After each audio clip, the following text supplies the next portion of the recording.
suis venu en tant qu'acteur politique, en tant que citoyen simplement, au nom de la formation politique que je représente, Pastef les Patriotes, au nom de la coalition Sam Li Ñu Bokk, manifester tout notre soutien à monsieur le maire de Dakar, Khalifa Sall, qui vient s'ajouter à la longue liste des persécutés de Macky Sall, qui, dans sa logique de faire le vide et de ne pas se retrouver en face d'une opposition, s'attaque à tous les opposants les uns après les autres.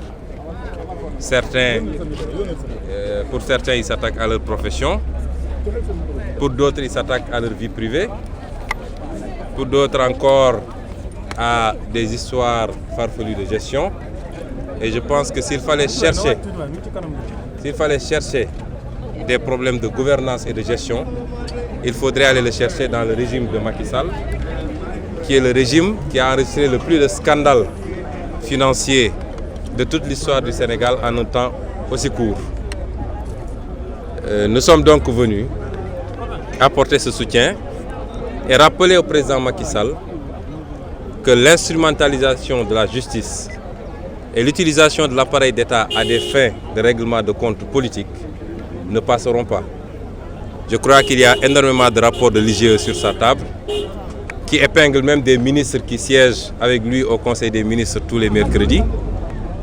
Je vous rappelle simplement que le rapport 2014 de l'IGE, rien que sur le titre Bertin, a épinglé des gens qui ont compromis plus de 50 milliards et qui aujourd'hui sont propulsés à des postes de responsabilité, descendent sur le terrain politique au nom de l'APR et organisent des meetings à coût de centaines de millions pour de simples fonctionnaires.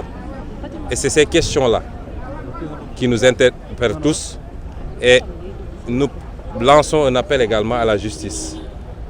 Aujourd'hui, le président de la République a à son service 4 magistrats qui sont instrumentalisés pour commettre toutes les forfaitures et préparer la fraude électorale pour les prochaines élections. C'est peine perdue et le président Macky Sall nous renvoie l'image de Pharaon qui avait tellement la phobie de son remplaçant qu'il s'était donné la mission de tuer tous les garçons. Et le garçon qu'il a éduqué dans sa propre maison a été celui qui l'a terrassé. Nous l'avons entendu de Paris lancer un appel à Yahya Jammeh lors de la crise gambienne, lui rappelant que c'est Dieu qui donne le pouvoir et quand c'est fini, il faut partir. Il faut qu'il comprenne la même chose lui aussi. Le pouvoir ne lui appartient pas. Il ne peut pas empêcher l'existence d'une opposition au Sénégal.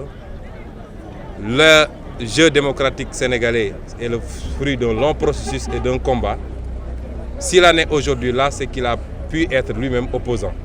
Donc il n'a qu'à arrêter d'utiliser l'appareil d'État qu'on lui a confié pour transformer la vie des Sénégalais, ce à quoi il est en train d'échouer lamentablement, et non pas pour s'attaquer à ceux qui n'ont pas les mêmes opinions que lui. Donc sans entrer dans le fond du dossier que je ne maîtrise pas encore, j'en ai eu quelques informations en échangeant hier avec monsieur le maire Khalifa Sall. J'aimerais dire ici que nous apportons tout notre soutien au maire Khalifa Sall et à ses collaborateurs et que nous serons à côté de lui dans ce combat-là, comme nous serons à côté de tous les opposants qui sont aujourd'hui traqués par un pouvoir aux abois qui ne compte que sur la répression et la fraude électorale pour se maintenir.